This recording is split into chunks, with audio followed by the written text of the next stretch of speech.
We have come to assume that we are equipped with sensory perceptions by which it is possible for us to have a reasonably complete awareness of the world outside of ourselves. We know that this awareness has some limitation. We realize that beyond a certain distance, our vision fails, and sounds too far away cannot be distinctly heard. We also realize that our sensory perceptions may be variously restricted. It is quite possible for the individual to lose keenness of sight or acuteness of hearing, or have any of the sensory perceptions impaired. It has not occurred to us, generally speaking, however, to take the possibility into consideration that the sensory faculties of man are also in a process of evolution, like all parts of his nature. Therefore, that in the course of time, all of these faculties may be more acute, more complete, more adequate than they are at the present time. All things granted, considered, however, we live as though these faculties gave us a full and reliable report on the environment in which we exist. We do not like to believe that perhaps there is a whole world of things beyond our sensory perception or outside of our ability to understand. There is one simple way, however, that we can demonstrate this to ourselves and to almost anyone's satisfaction. We live on a part of this planet which we call dry land. We are surrounded by oceans.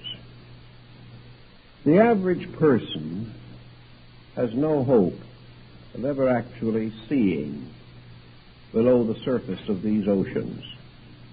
Perhaps, if he's a keen swimmer, he may be able to see 25 or 50 or 100 feet below the surface of the water. Or with certain scientific equipment, he may be able to descend into some of the deeper places.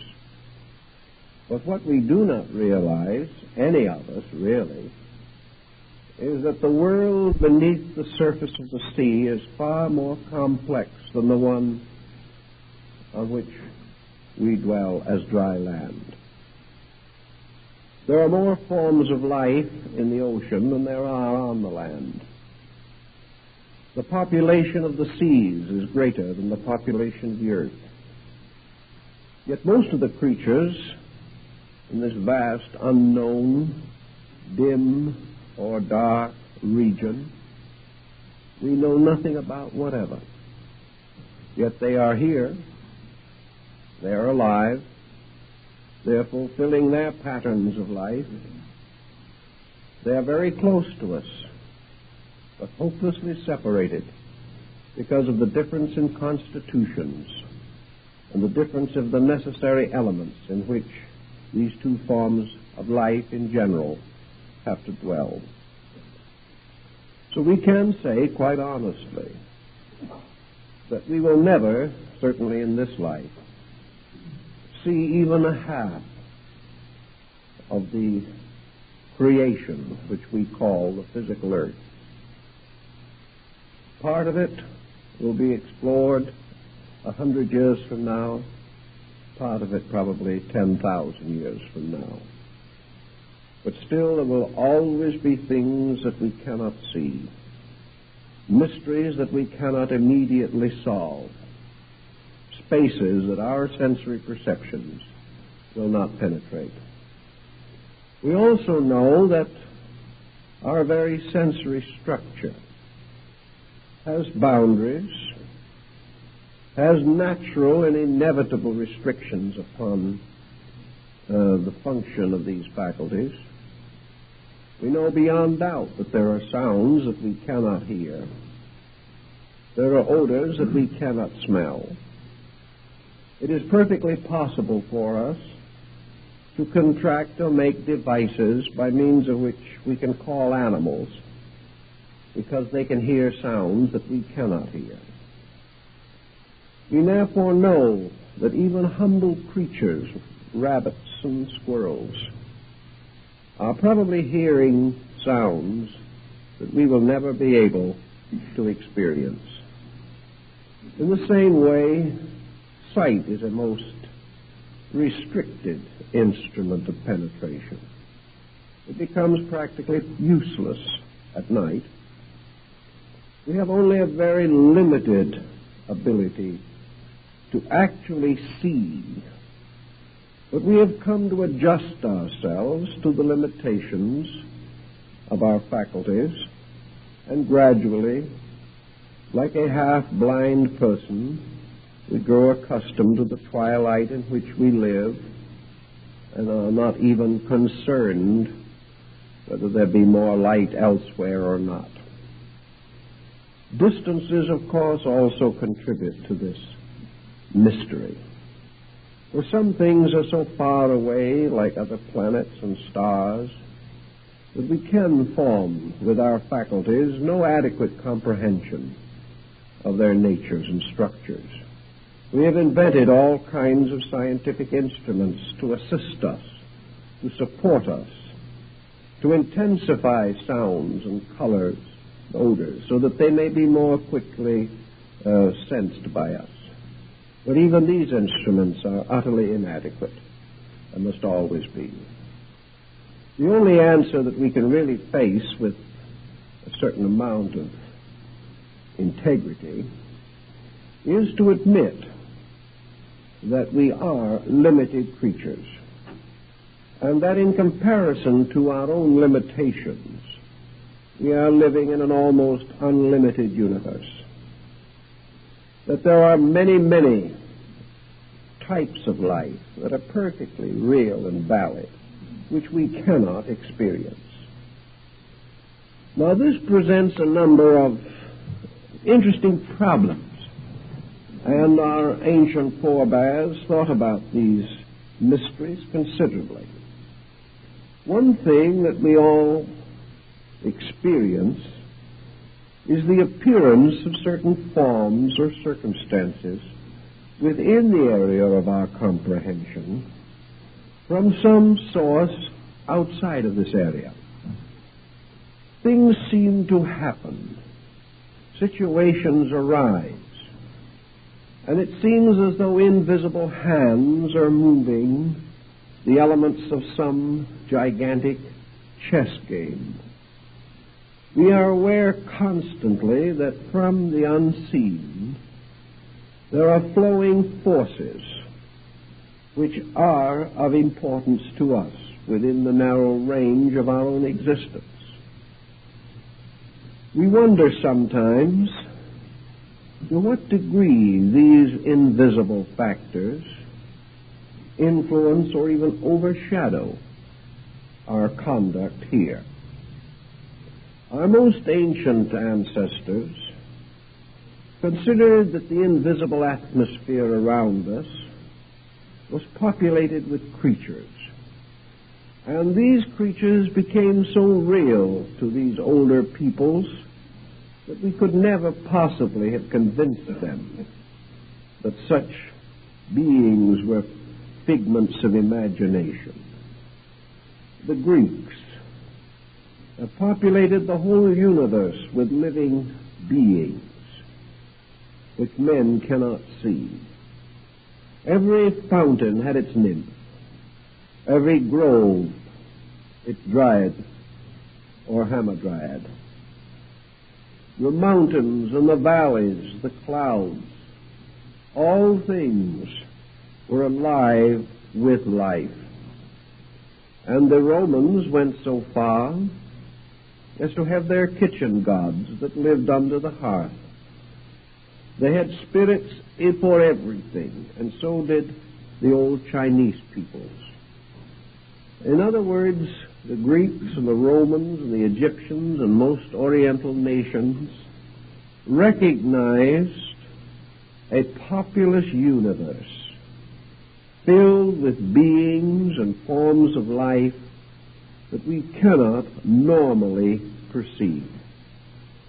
The highest and most august of these forms of life were considered to be deities, gods, demigods, and godlings of various orders and kinds.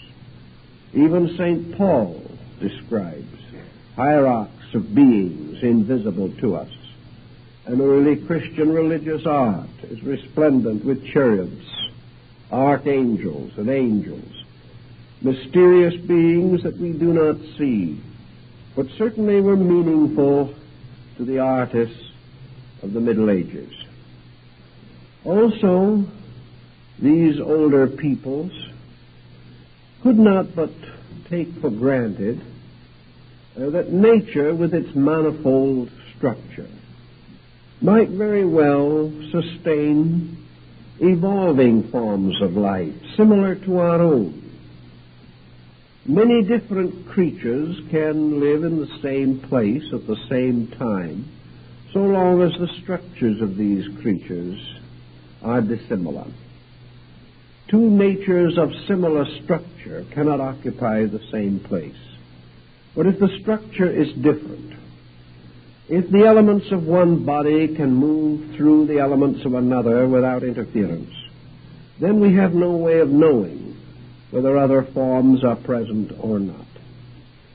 And Socrates certainly held it to be a reasonable hypothesis that just as surely as men live in their own dimensions, fulfilling in the world of their own vibratory polarization all of the mysteries of existence, so there might well be other peoples living along the shores of the air or within the deep mysteries and fields of space, just as real as we are.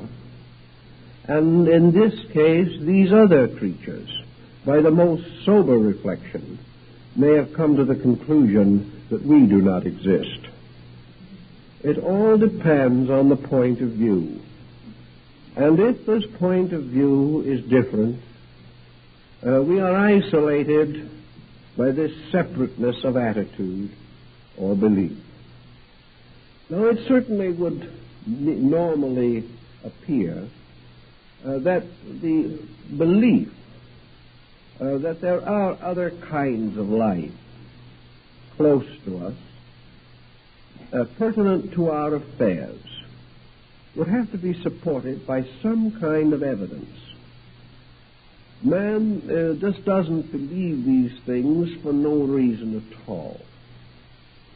And probably the kind of evidence that has most commonly arisen is the result of internal experiences by certain persons. There has been considerable record that human beings may, under certain conditions, seem to experience dimensions of perception not commonly distributed among us. The visions of saints, the ancient meditations of sages and seers, the testimonies of saviors, all these would seem to sustain that some persons have a more extensive faculty perception range than others. Also, it would appear that this extrasensory band can be developed to some degree, that the individual may be able to intensify this subjective power to know or to intuit or to sense or to know by some strange faculty of inner vision something of the world that is normally concealed from us. We know that as prosaic and common thought a man as Socrates distinctly described his daemon, a spirit which accompanied him and did not depart until shortly before the death of Socrates. Socrates believed that this daemon really existed, and from every part of the dialogue it would appear that he saw him, conversed with him, and knew him.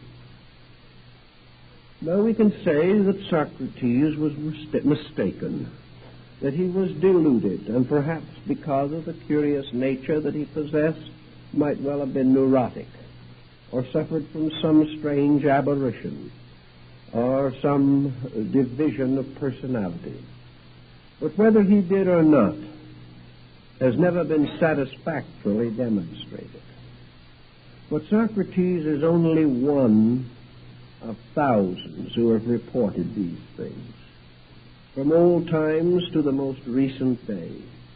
In East and West, everywhere, there are streams of accounts that under some conditions, certain persons are able to see beyond the ordinary limitations of our sensory perceptions. From these we have received also accounts of unusual or mysterious beings or situations, places, dimensions of time and thought. In this phase of our problem, therefore, we can say that our belief in the existence of these other dimensions and their creatures, this belief has been built from the testimony of our own kind, which is the only point we want to make at the moment. It seems that we have gradually come to believe this out of our own experience. The next point that perhaps is of interest is the fact that for the majority of human beings, such experiences are not natural, normal, or common. Therefore, to most persons, there may be a certain psychological sensing that we live surrounded by invisible forces or conditions, but we really have no valid understanding of what these forces may be. Again, older nations and ancient peoples believed that they could link the two worlds by the mystery of sleep. In sleep, men dream, and in their dreamings they seem to mingle the natural and the unnatural, the normal and the supernormal, in strange fantasy. Some dreams are so real that they are more intense than experiences of waking. And in dreams, men see many things. And in trances, and in various comas, strange experiences are recorded. Sometimes these dream experiences are rather unhappy, and we call them nightmares.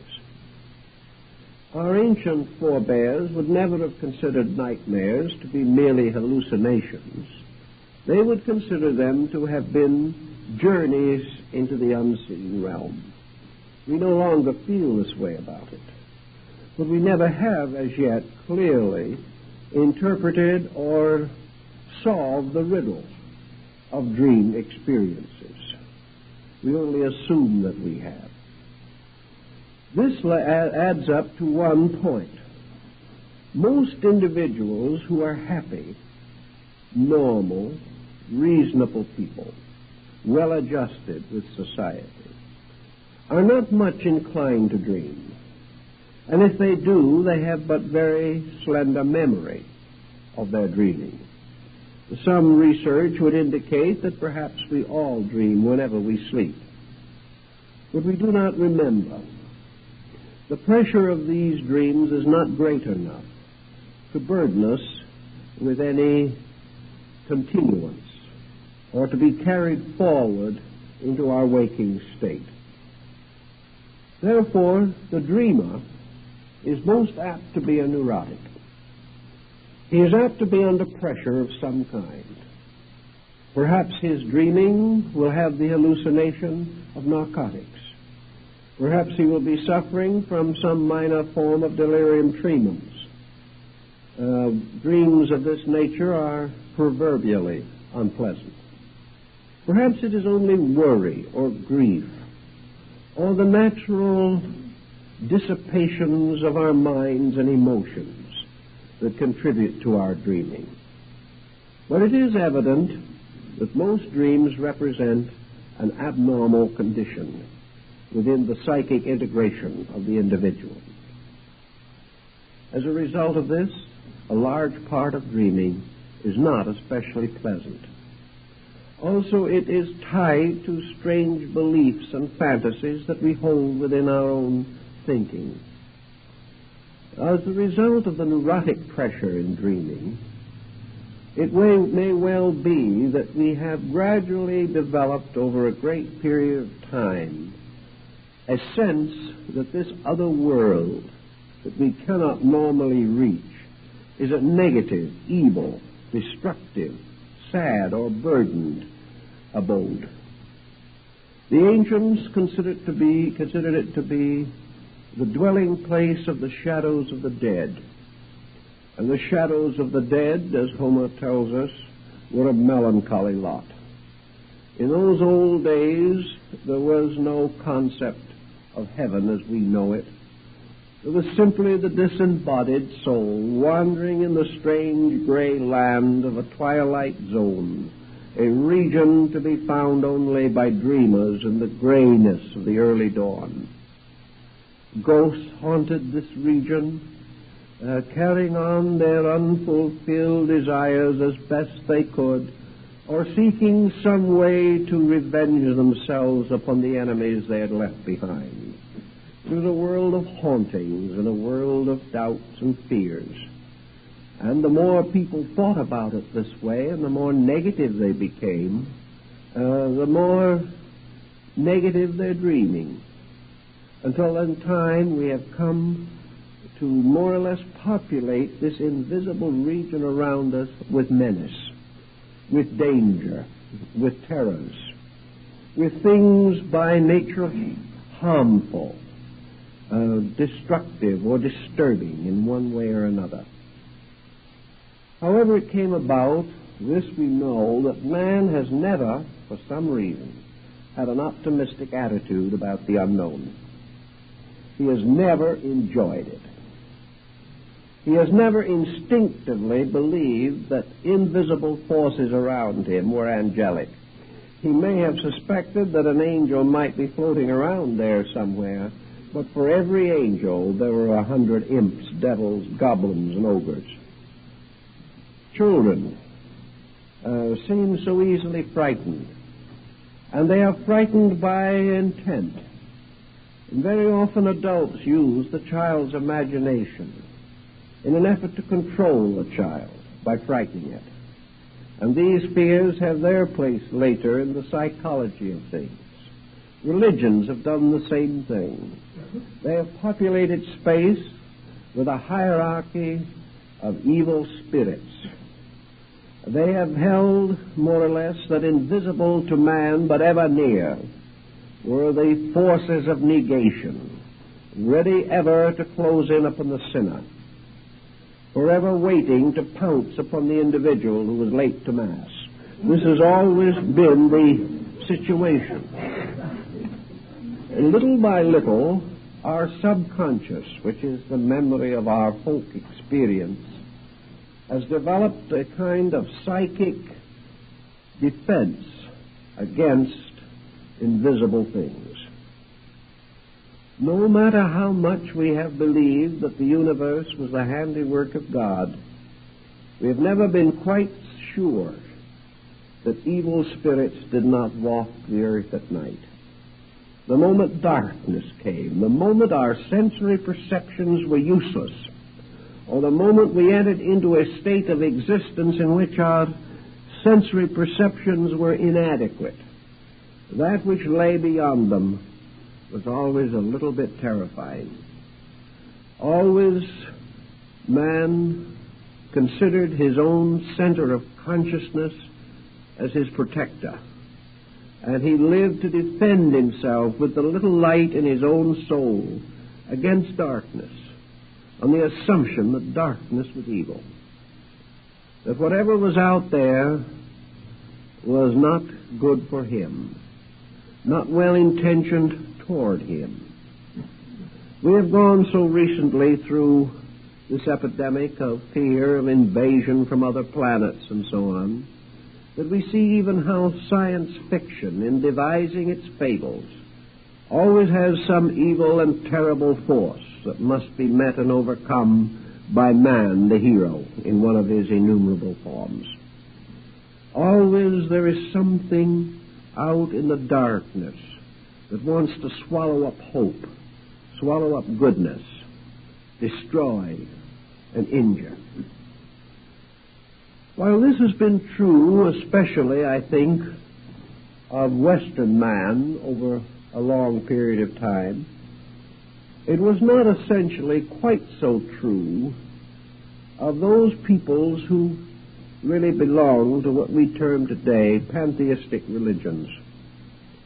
Pantheism had a deep love of nature built into its structure.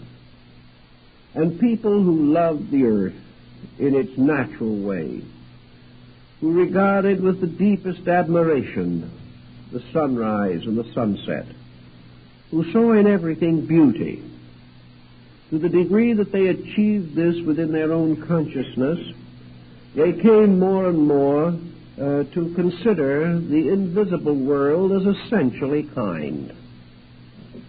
They did not have the same theological fears that have afflicted Western man for the last several thousands of years. This means also that to these other peoples of other kinds and races and types, the principal phenomena of life were less dangerous or less filled with fears and doubts. I think that the old pagans perhaps died with a better hope than most modern folks. For modern people are divided into two essential groups. One group which believes in the possibility of an immediate perdition, and the other group which takes comfort in the concept of an inevitable extinction. These two groups have very little to be cheerful about. But so many of the older peoples looked on it differently. I've known several old American Indians who had a rather pleasant thought about the whole thing. They never thought of dying as going to some inevitable ultimate place where things were going to be very good or very bad. To them, dying simply meant to join the great tribe that had gone before. The old tribe, you could see them if you knew how. You could look out at night and see their campfires in the sky, with the stars, with the campfires of our ancestors. It was all right. You went out, you joined those that had preceded you, you respected your parents, therefore you were not afraid to face them later. You expected your children to respect you, and when in some future day the old clan or the old tribe assembled again, everyone would get along. That was the way it was thought out. There were no great or horrible misgivings. There were no monsters over there.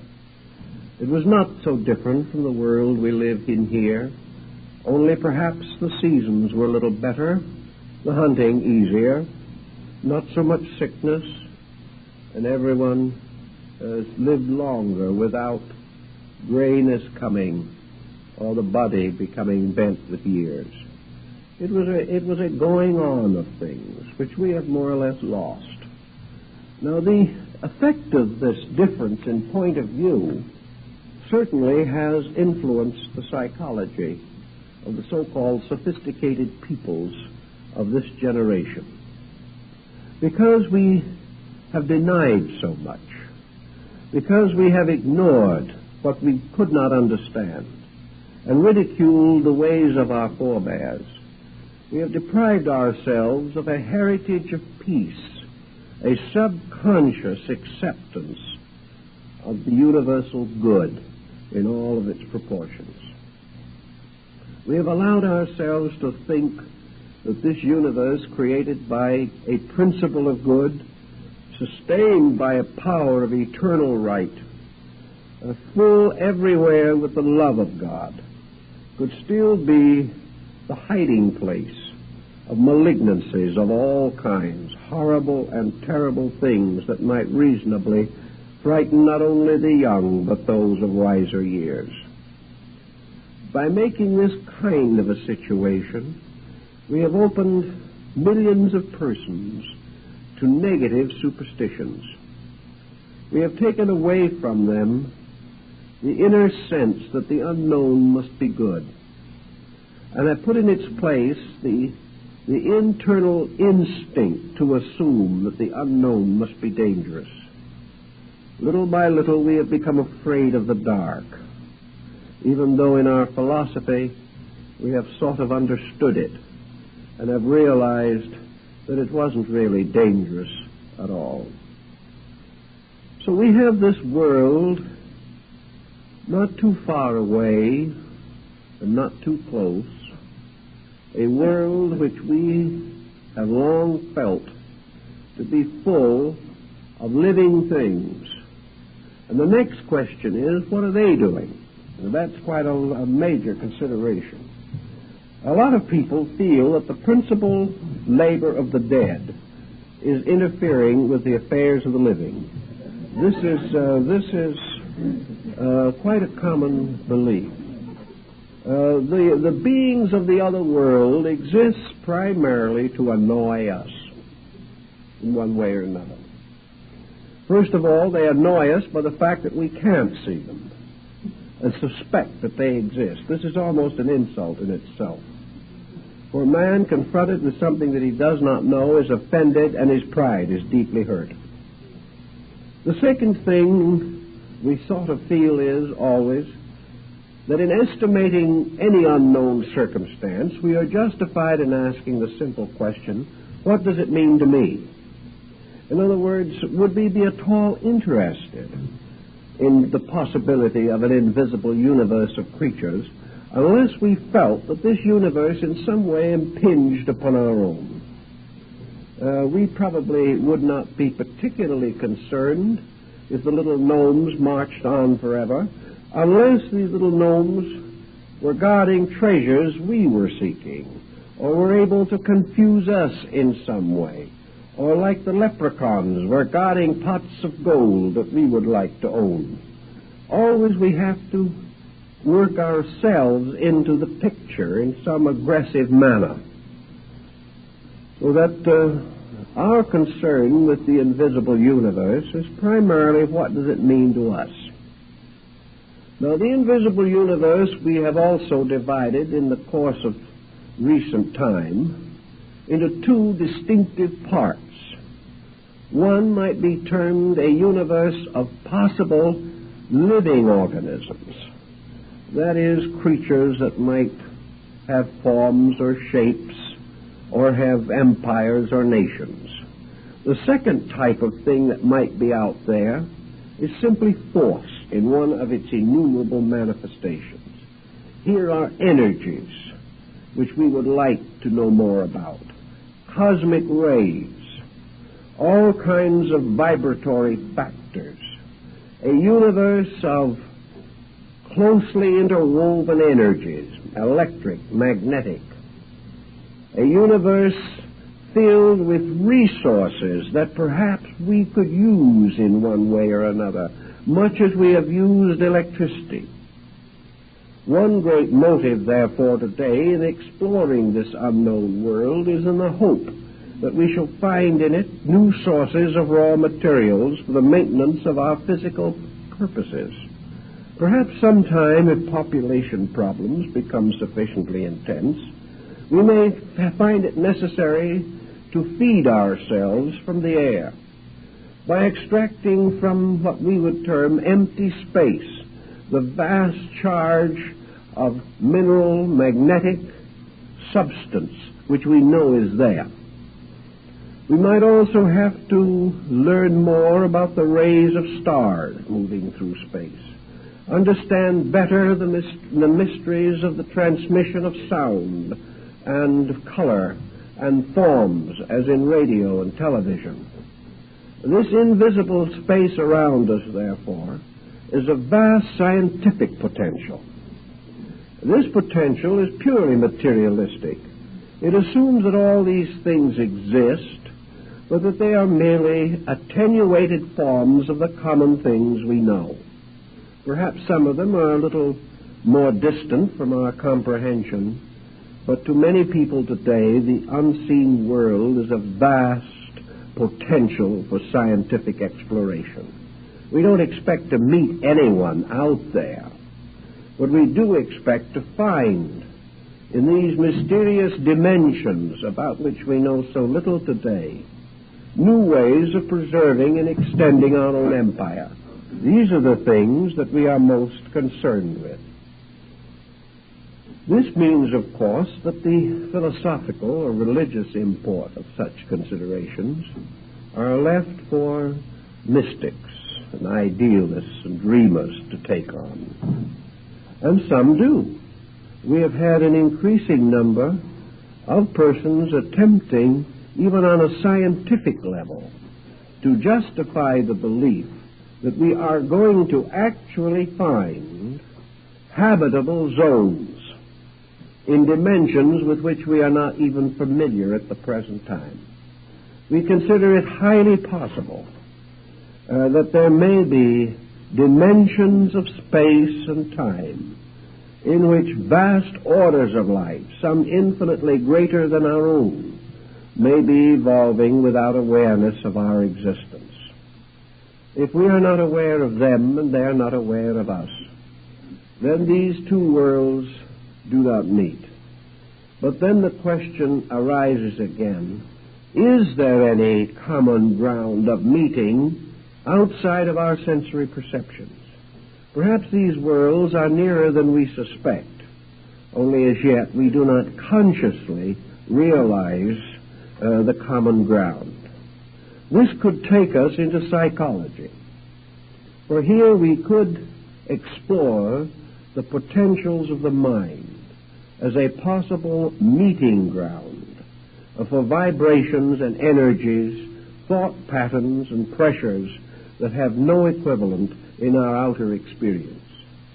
Some fictionalists and some more serious have tried to answer such questions as, where do ideas come from? Do they really arise within our own gray matter? Or are there ideas in space that have a common existence? One question that has been asked frequently is a proper solution to the coincidence of great discoveries being made simultaneously in several places without any contact between the persons involved. It would seem as though there was a tuning in on pure thought substance.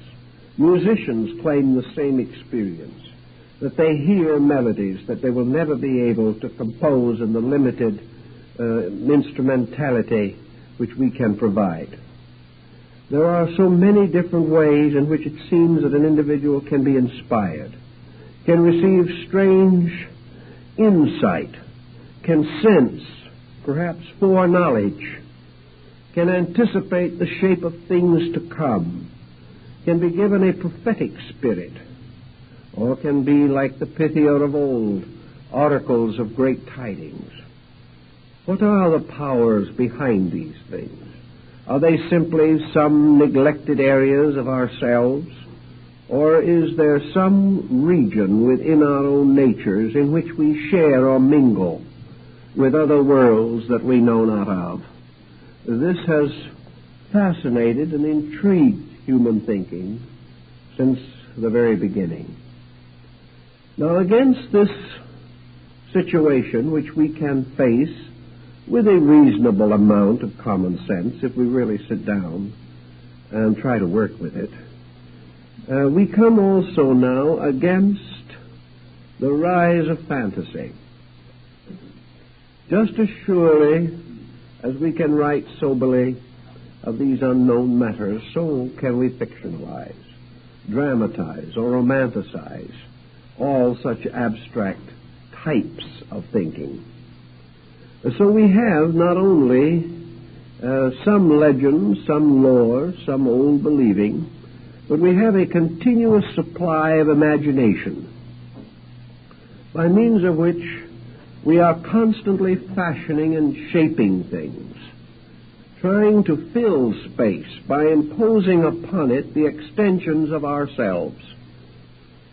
Therefore, a great part of man's effort to describe the invisible world around him has simply been the extending of himself into it.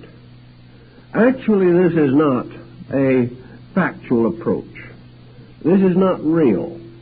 But while it is not real, it is reasonably frequent. And in most cases, what we call the exploration of the invisible is simply a rationalization by means of which we try to make the invisible merely an extension of the visible. We try to consider it merely a more attenuated earth, or another place where beings with temperaments and dispositions like our own have their habitations. And because these other creatures are like us, we have every just reason to be frightened to death of them. We suspect that they might do to us what we might well do to them. This has produced a lot of psychotics, and it has done a great deal to damage the natural intuition of man. Somewhere, if we are to believe the old philosophers and the old mystics, there are faculties in man for the just investigation of these matters. Man can only investigate these things from his own structure. He will never invent a device that will be adequate. No matter how far he carries his present intellectual labors and his scientific labors, he is never going to be able to achieve those things which are restricted to function of consciousness itself, because man cannot invent a mechanical equal to consciousness.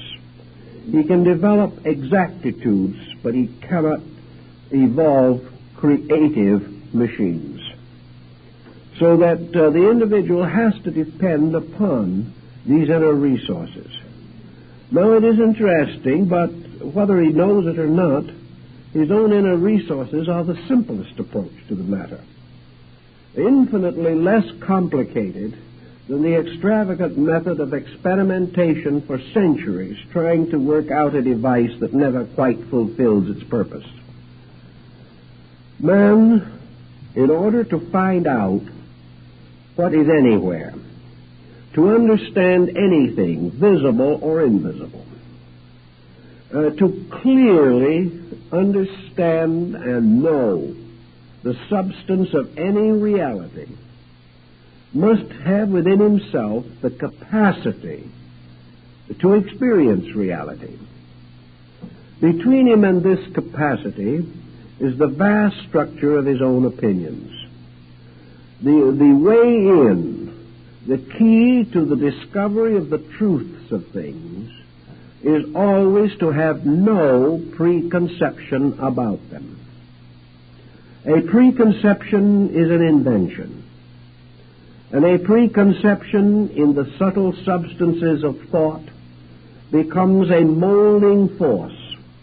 And everywhere in life, that which we preconceive comes upon us. Whatever we expect, we experience. Not because it is true, but because it is expected. And from the mysterious substances of things which we cannot analyze adequately, we are continuously seeing the reflected images of our own preconceptions about these things. Now, man is a creature of preconceptions. Man has never been a person or a being that by nature sought first the facts of things. Man has always sought to prove that he is right. He has sought to defend opinion rather than discover truth. So even in the smallest daily problem that confronts him, he is always militantly determined to demonstrate his own rightness. And the only way in which he can do this is by creating a reflection or a contrast, by insisting that something else or someone else is not right.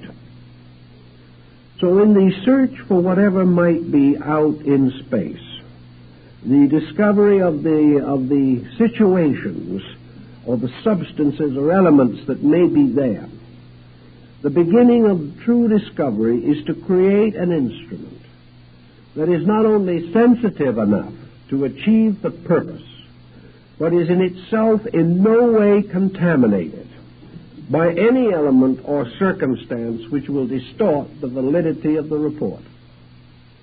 Now, in man, there are many things that can distort the validity of any report. One, of course, is this opinionism. One is the conditioned faculties of his own thinking. Whatever impulses come to him, he will dress them immediately in his own expectancies. He has no other clear way of investing formless principles with cognizable formal structures. The mystics of old, therefore, the saints and the hermits in the desert, have all begun with a simple formula, namely, that the individual who wishes to seek or find truth must first of all renounce worldliness. Now, by renouncing worldliness, by giving up lands and properties and titles and estates, by renouncing self-interest in all its forms, by departing from all appetites, from all ambitions and purposes, and retiring to live alone in poverty, or to dedicate one's life totally and unselfishly to the unremunerated service of others, for one purpose only, to serve truth, and without hope of reward or glamour, and without self-satisfaction, which is itself a delusion, the individual, being selfless, received, according to the old stories, the visions of truth, received the communion of the Spirit, and of such were the prophets to whom God spoke in the wilderness. So the ancients took away from man every ulterior motive by causing him to renounce anything which might bring satisfaction to himself. For only when he did this could the voice of God be heard. Well, we live in a different kind of world from that, but the principle remains essentially true. That man reaching out to experience the unknown universe around him must not have within himself any emotion or any attitude that is going to color this experience. If he has any such conditioning circumstance, he will only reflect himself, and he will never know what was actually there. The very personal experience will obliterate the possibility of contact with something greater. If he therefore is convinced that this universe around him is full of fearful things, he will experience only its fearfulness. What its substance is, he will never know. For every demon he expects, he will find a demon. For every evil spirit that he believes to be there, he will find an evil spirit. Because he will find always what he expects, and in the magic mirror of space will see only his own face reflected. The only way to break through, then, is to reflect nothing from yourself, to have no preconception, to have no attitude, to have no feeling or belief about the thing. but to try with absolute sincerity to experience neutrally the nature of this thing itself.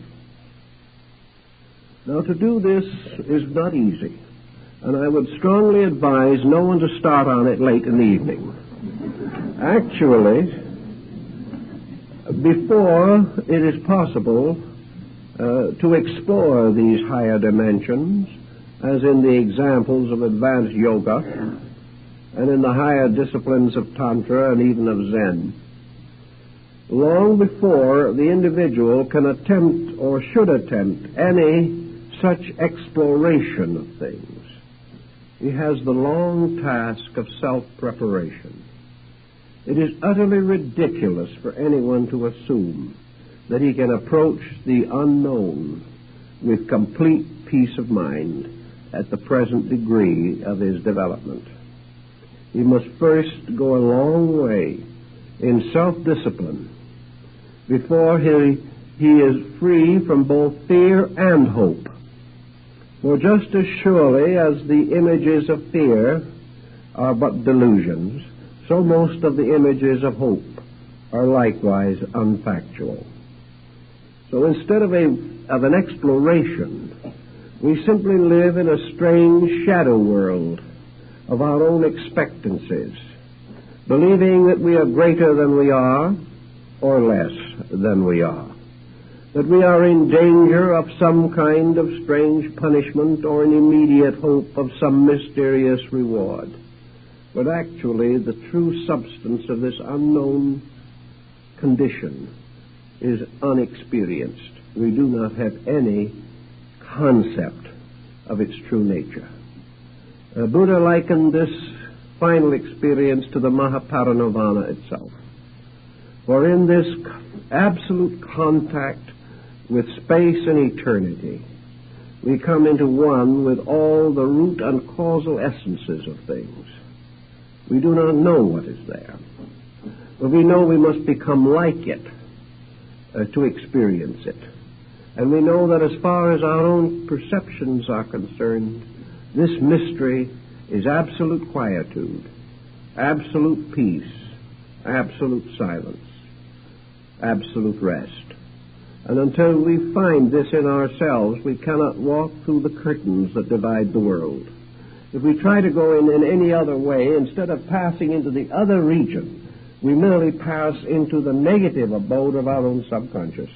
And there we struggle with circumstances with which we should never have afflicted ourselves. So in this way, we try to summarize the first aspect of our problem, which now sums up to the simple fact that with the exception of a few highly disciplined and highly conditioned people, there is very little contact between these two conditions of space. There is very little contact between the worlds as we know them, because the vibratory polarities are sufficiently separate that only occasionally is there a flash across this region or this realm. And such a contact is based upon some strange passing sympathy that comes and goes. It is a mystery. It is something that is lawful, but we do not understand its laws. For all intent and purposes, man has also been created with some kind of a defense mechanism. This was given to him on purpose. If it was primarily intended that man should be a citizen of two worlds simultaneously, he would be. If it was proper to his need at the moment that he should see this other side of place and space, he would. Also, if it was necessary or proper that he be continually molded or conditioned by forces dwelling out there, he would be aware of this process. But apparently it is not part of the original intent of things. It is not a part of the purpose that man must presently fulfill, that he should lean upon or be conditioned by this other region. Under certain conditions, he may have a passing experience of it, in dreams or in visions. but it is not his normal or proper abode. And if these visions be too numerous or conferred upon those ill-prepared to receive them, they lead not to helpfulness, but gradually to disaster. So they're not needed. They're not part of the plan. We do not need the conscious participation in this other world. What we need and must develop is our ability to regulate and control and direct the affairs that we face here. It is therefore consistently demonstrated that the individual who becomes too much involved in the exploration of other dimensions is likely to become negligent of his immediate affairs. This is not good. For there is no amount that we can accomplish in the exploration of space that can in any way equal the needed experience of self-orientation here. It would seem, therefore, that the whole purpose of man and the peculiar structure with which he is endowed is that he be restricted, that he be held within a certain boundary, that this boundary shall reveal a certain part of the truth about the universe and himself, but not all of it, that he shall see the entrances and the exits of this theater of life, but he shall not know what is going on behind the scenes, that under certain conditions the curtain is rolled up and the play goes on. But when the curtain is rolled down, man is not supposed to watch the changing of the scenery. Something has created a pattern for man. By this pattern he is set in a world of three dimensions, with faculties possessing certain penetrating power, with judgment and attitude. And it is assumed that he is provided here with all that is necessary for the immediate achievement of the reason for his own existence. If more was required, he would have it. But more seems only to be needed occasionally in the form of a great directive, as in the revelation of a religion or something of that nature. It is not intended that there be continuous directives. And it is also so astutely operating that when a great seer does proclaim some mystery of the invisible world, the majority of human beings do not believe him. They are not affected by it, simply because we are not affected by that which we do not ourselves experience in the final estate of things. Thus, our immediate problem lies within a boundary, and the individual has been provided with a certain insulation. Under normal conditions, there is practically no evidence of any individual being persecuted by force outside of his own sphere of existence. There is no indication actually and factually that we have been invaded from some other dimension of space. This belongs to the world of science fiction. What has happened really always simmers down to our own ignorance and our own perverseness. So man, having been given a certain insulation, is by his own psychic nature protected against whatever vibratory rates pound in upon him from larger dimensions of space. He is protected in one of two ways. Either that he is capable of using his own psychic instrument as a kind of buckler or shield, an armor, by which he is able to deflect these rays, or else they pass through him, and because he has no pole for them within himself, he is not aware of their existence, nor do they influence him. Man is therefore receptive only to a certain range of external pressures.